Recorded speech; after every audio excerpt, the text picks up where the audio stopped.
Bonjour à toutes et à tous et merci à vous de nous rejoindre pour cette nouvelle édition. Donc voici les principaux titres. Le ministre de l'Éducation nationale a tenu une réunion avec les chefs d'établissement des régions de l'intérieur. Et Washington enterre la hache de guerre avec le Canada et le Mexique concernant l'acier et l'aluminium. Bonjour à tous. Le président de la République, Ismaël Omar Guelleh, a rendu un vibrant hommage à la mémoire de feu Abdelkader Mohamed, le sultan de Tadjoura, décédé hier en France où il se trouvait en séjour médical. Dans son hommage posthume, le président Guelleh a décrit le défunt notable djiboutien de patriote invétéré ayant toujours œuvré en faveur de la paix et de l'unité de son peuple et de son pays. Il restera gravé dans la mémoire des Djiboutiens pour sa grandeur de cœur et sa propension inégalable à faire valoir en tout temps la fraternité et la solidarité au sein de notre nation, a déclaré en substance le président Guelleh, qui a prié Dieu Tout-Puissant d'accueillir le défunt responsable coutumier dans son paradis éternel. Né le 25 mai 1937 à Tadjoura, feu Abdelkader Mohamed était un homme affable, accueillant et sympathique. Sans discontinuité, il officiait en qualité de sultan de Tadjoura et de la communauté de Debnek Wehima depuis 1985. Il eut également une carrière dans la haute administration. Patriarche à la tête d'une importante famille, il laisse derrière lui une veuve, 3 enfants et 4 petits-enfants. Inna lillahi wa inna ilayhi raji'un. C'était dans les titres. Le ministre de l'Éducation nationale de la formation professionnelle, Moustapha Mohamed Mahamoud, a présidé ce week-end une réunion de restitution des évaluations des chefs des établissements des régions. L'ensemble des chefs d'établissement des régions et le haut cadre du MENFOP ont pris part à cette importante réunion qui était l'aboutissement d'une campagne d'évaluation qui a sillonné durant 2 longues semaines les établissements scolaires de tout le pays. Le ministre de l'Éducation nationale a d'abord souligné l'intérêt de cet exercice qui doit donc permettre d'assurer une offre d'enseignement et d'apprentissage de qualité, d'où son discours particulièrement offensif sur les évaluations systématiques et périodiques pour veiller à un fonctionnement optimal de tous les établissements scolaires du pays. Les commissions d'évaluation ont pu noter les chefs d'établissement sur la base de critères fixés dans une grille d'évaluation par l'Observatoire de la qualité afin de faire ressortir les forces et les faiblesses des établissements scolaires. Au total, ce sont plus de 111 établissements scolaires de tous les niveaux et ordres d'enseignement dans les régions qui ont été évalués et notés. Globalement, 49 établissements ont donné entière satisfaction avec des notes entre 60 et 80, voire plus sur une échelle de 100. De l'autre côté, 46 établissements se sont retrouvés dans la catégorie plutôt satisfaisante, alors qu'ils étaient 16 à montrer de sévères défaillances. L'autre volet des évaluations scolaires, donc de l'enseignement technique et de la formation professionnelle. Ces établissements scolaires ont été repartis entre les lycées techniques au nombre de 7 et les centres de formation qui sont 3 dans le pays. Et les critères donc spécifiques ont été mis en place pour les évaluations de ces établissements, comme l'insertion professionnelle des sortants de l'ETFP. Dans un mot de clôture, le ministre a appelé donc au sens des responsabilités de chacun en s'adressant en particulier aux chefs des établissements scolaires les plus défaillants. Il a exigé des améliorations sous peu en veillant à mettre en œuvre les recommandations afin qu'ils soient suivis d'effet. Le ministre a demandé un redressement dans les performances afin d'obtenir un renforcement significatif de la qualité des enseignements et apprentissages dispensés. On l'écoute. Les chefs de service, les directeurs, les responsables directs des établissements doivent être à l'écoute de ces femmes et de ces hommes qui sont sur le terrain, qui tous les jours vivent quand même des situations difficiles. Gérer un établissement n'est pas chose facile. C'est vraiment, là je suis conscient, et nous sommes tous conscients parce que nous avons tous été sur le terrain auparavant, c'est un travail qui n'est pas facile. Je vous assure, mais c'est tout à votre honneur le fait que vous travaillez pour améliorer les choses et ne pas être là pour être là. Il y a eu 2 semaines où toutes les écoles de la République du Djibouti ont été donc visitées et vues par les membres de cette commission. Maintenant, mon ambition, moi, personnellement, c'est de faire en sorte que de la tête aux pieds, nous formons un bloc. Et c'est ce bloc-là, avec la force qu'il a en lui qui va vraiment détruire des montagnes. C'est-à-dire vraiment toutes les difficultés, nous allons les bousculer et les transformer. Mais il faut que nous formions ce bloc-là, un seul bloc. On se lève comme un seul homme. Nous comptons beaucoup sur vous. Le système compte beaucoup sur vous. Il faut que vous ayez vraiment cette conscience comme quoi vous n'êtes pas tout seul sur le terrain. Même les écoles les plus reculées, nous essayons, avec les moyens dont nous avons, avec tous les efforts que nous faisons, nous essayons d'améliorer les choses. Et Inch'Allah, donc, ne pensez pas que vous êtes tout seul. Vous êtes avec une équipe, les responsables à tous les degrés, quelque part, sont bien sûr conscients du travail que vous faites et sont bien sûr à vos côtés. Le nouveau ministre de la Santé, Mohamed Warsame Madiri, a reçu dans son cabinet l'ambassadeur de Cuba, accrédité à Djibouti, Lázaro Poledo Mesa. Le diplomate cubain était accompagné du docteur Julio Guerra d'Ancuerdo, responsable du contingent de médecins cubains exerçant dans le pays. Ont assisté à cette rencontre le secrétaire général par intérim, Salah Banoita, ainsi que le haut responsable du ministère de la Santé.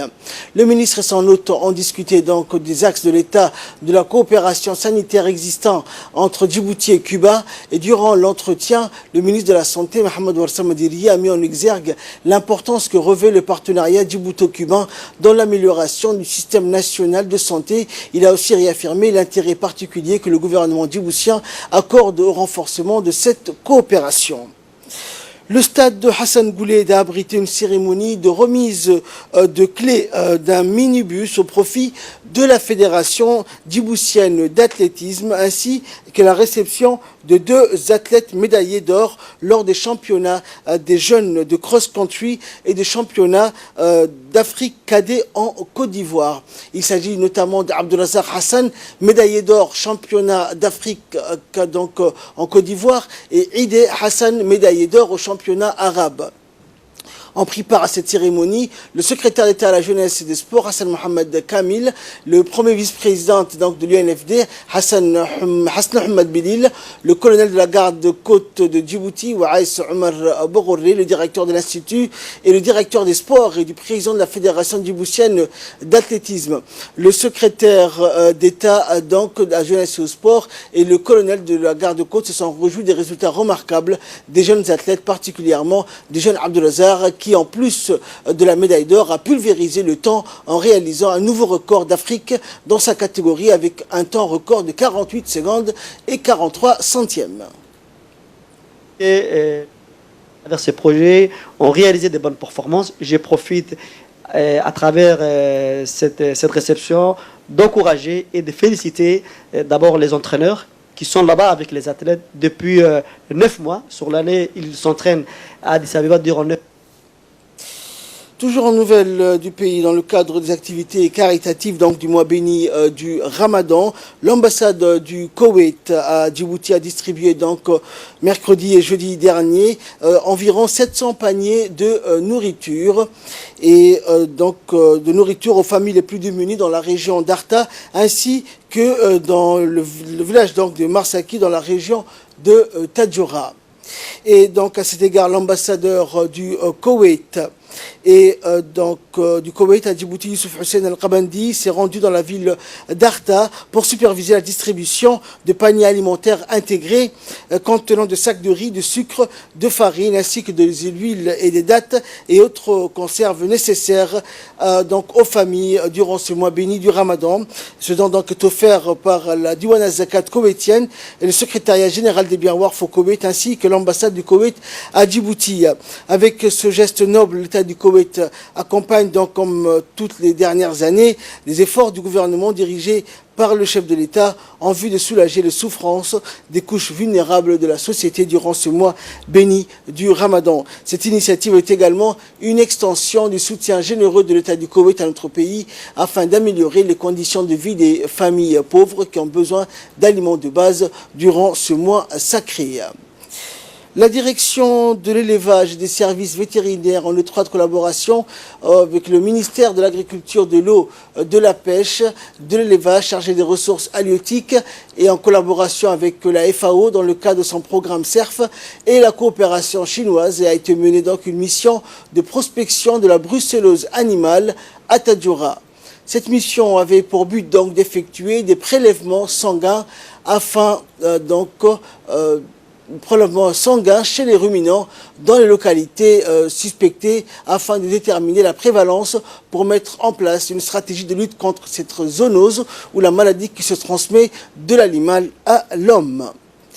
Et dans le cas de la lutte contre la contrebande, le trafic de drogue, la police détachement d'Ali Sabié, en étroite collaboration avec la brigade de la douane de la région, a saisi une importante quantité de sachets de cannabis. Suite à ces informations reçues par la police, donc relatives à une affaire de drogue à la frontière de Galilée, une équipe de la police d'Ali Sabié, épaulée donc par la douane, a intercepté 2 individus portant des sacs de cannabis en provenance d'Éthiopie. Par la suite, les suspects ont été arrêtés et emmenés au poste de la police d'Ali Sabié où ils ont été déférés au parquet de justice pour trafic de stupéfiants et défaut de séjour. Le préfet de la région a félicité les agents de la douane, la police qui luttent jour et nuit contre toute forme de contrebande. Et page nécrologie pour clore l'actualité nationale. Nous avons appris avec une grande tristesse le décès de Mohamed Hassan Brek, donc survenu jeudi dernier dans la capitale saoudienne, à Riyad. Le défunt, né en 1951 à Djibouti, a laissé derrière lui une veuve et plusieurs enfants. Nous prions le tout miséricordieux d'avoir pitié de son âme et de l'accueillir en son paradis éternel. Inna lillahi wa inna ilayhi raji'un.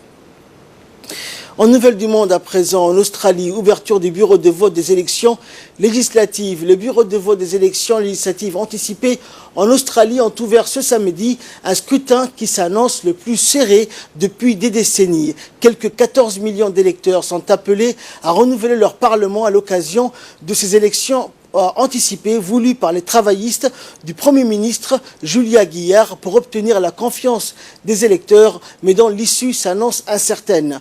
Dans un des rares pays où le vote est obligatoire, les électeurs doivent renouveler leurs 150 députés à la Chambre basse et la moitié des 76 sénateurs. Et concernant l'acier et l'aluminium, donc Washington enterre la hache de guerre avec le Canada et le Mexique. La trêve est décrétée dans la guerre de l'acier et de l'aluminium qui se livrent donc les États-Unis à leurs voisins canadiens et mexicains depuis 1 an. Washington, qui avait déclenché les hostilités en juin 2018, a annoncé la levée des droits de douane imposés sur l'acier et l'aluminium en provenance de ces 2 pays, ce qui devrait débloquer le nouvel accord de libre-échange nord-américain. Justin Trudeau, le Premier ministre canadien, se félicitait de ce dénouement tout en rappelant qu'il n'avait pas cédé aux pressions de l'administration américaine, laquelle entendait limiter les exportations canadiennes en fixant des quotas. Aux États-Unis, la ratification du texte ne s'annonce pourtant pas si simple. La Chambre des représentants aura son mot à dire et les démocrates qui y ont la majorité ont d'ores et déjà fait savoir qu'ils avaient des réserves. C'est tout pour ce journal. Merci de l'avoir suivi. Excellent après-midi à toutes et à tous.